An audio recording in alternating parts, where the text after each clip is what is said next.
और 9 second news में अब बात राजनीति से जुड़ी कुछ अहम खबरों की। सांसदों के निलंबन और संसद में व्यवधान का मामला है। उपराष्ट्रपति जगदीप धनखड़ ने कल खरगे को बातचीत के लिए बुलाया है। मामले को लेकर खरगे ने उपराष्ट्रपति को लिखी थी चिट्ठी। मिमिक्री विवाद पर बीकेयू नेता राकेश टिकैत ने कहा, सत्तापक्ष की ओर से बनाया जा रहा गतिरोध संवैधानिक पद पर बैठा व्यक्ति अपनी जाति का जिक्र नहीं करता। उपराष्ट्रपति जगदीप धनखड़ का आज यूपी का दौरा है। ग्रेटर नोएडा में एक विश्वविद्यालय के दीक्षांत समारोह में शामिल होंगे। यूपी के मुख्यमंत्री भी मौजूद होंगे।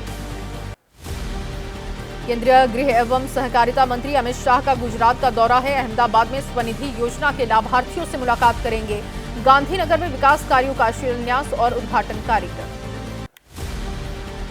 एमपी में बीजेपी की जीत के बाद पार्टी नेता ने 6 साल बाद पहनने शुरू किए जूते। अनूपपुर के बीजेपी नेता ने राज्य में पार्टी की सरकार बनने तक जूते नहीं पहनने की खाई थी कसम।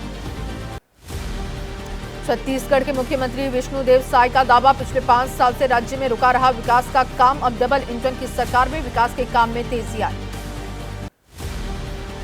दिल्ली के सरकारी अस्पतालों में घटिया दवाओं की आपूर्ति हो रही है। दिल्ली के उपराज्यपाल वीके सक्सेना ने कड़ा एक्शन लिया, मामले में सीबीआई जांच की सिफारिश की। दिल्ली सरकार के स्वास्थ्य मंत्री सौरभ भारद्वाज की सफाई, अगर धांधली हुई है तो केंद्र सरकार ने समय रहते क्यों नहीं कार्रवाई की। कहा, अधिकारियों पर केंद्र सरकार का नियंत्रण है।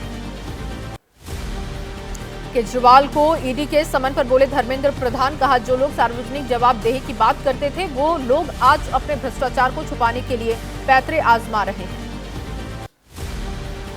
दिल्ली नगर निगम के अधिकार क्षेत्र में आने वाली संपत्तियों की डी सीलिंग का मामला है। एमसीडी की विशेष बैठक के दौरान बीजेपी पार्षदों ने विरोध प्रदर्शन किया। मराठा आरक्षण को लेकर मनोज जारंगी पाटिल का बड़ा ऐलान। बीड की सभा में कहा, अगला आंदोलन मुंबई के आजाद मैदान से होगा। 20 जनवरी से भूख हड़ताल की चेतावनी भी दी। मनोज जारंगी पाटिल ने कहा, हिंसा करने वाले हमारे लोग नहीं, सरकार को अपनाना चाहिए समझदारी भरा रुख, ना कि रचनी चाहिए हमारे खिलाफ साजिश। मराठा आरक्षण को लेकर महाराष्ट्र सरकार के पास आखिरी मौका, 24 जनवरी को क्यूरेटिव पिटीशन पर सुनवाई करेगा सुप्रीम कोर्ट। एकनाथ शिंदे ने याचिका स्वीकार करने पर दिया धन्यवाद। संसद की सुरक्षा में चूक पर विपक्षी सांसदों के निलंबन का विरोध जारी है। सिलीगुड़ी में टीएमसी कार्यकर्ताओं ने प्रदर्शन किया, केंद्र सरकार का विरोध किया। यूपी के सीएम योगी ने कहा, पहले उत्तर प्रदेश की दंगों के लिए होती थी पहचान, आज देश की दूसरी सबसे बड़ी अर्थव्यवस्था बना। विकसित भारत संकल्प यात्रा में पहुंचे थे सीएम। यूपी सरकार पर आप नेता संजीव झा का निशाना, कहा, एक तरफ अयोध्या में राम मंदिर का उद्घाटन हो रहा, दूसरी तरफ यूपी सरकार न्यू एक्साइज पॉलिसी लेकर आ रही है। बीजेपी सांसद सुब्रत पाठक के बयान पर एसपी नेता शिवपाल यादव का पलटवार, गरीबों की जमीन पर कब्जा करने वाले, लेखपालों को पीटने वाले ऐसा बयान देंगे तो जनता बर्दाश्त नहीं करेगी। कर्नाटक के सीएम सिद्धारमैया की सफाई, हिजाब से पाबंदी हटाने पर सरकार अभी कर रही है विचार। शैक्षणिक संस्थानों में हिजाब पर पिछली सरकार ने लगाया था बैन।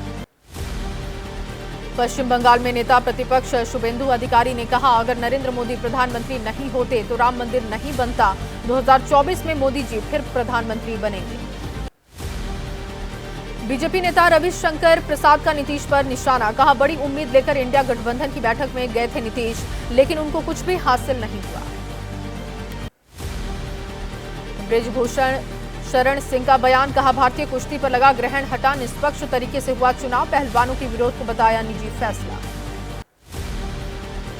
भारतीय कुश्ती महासंघ के नवनिर्वाचित अध्यक्ष संजय सिंह का बयान, साक्षी मलिक के कुश्ती छोड़ने पर बजरंग पुनिया पुरस्कार लौटाने पर बोले, ये उनका निजी मामला, जो एथलीट हैं वो खेलों के लिए कर रहे हैं तैयारी।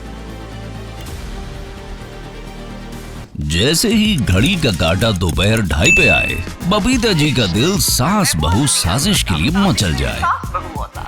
और ये है इनकी बहू, पूरे दिन ऑफिस की टेंशन हो जाए गॉन जब ये करें अपना फेवरेट शो फ्री टाइम पे ऑन। इनकी तरह आप भी देखिए अपना फेवरेट शो अपने टाइम पर और डाउनलोड कीजिए एबीपी लाइव ऐप अपने स्मार्ट टीवी पर।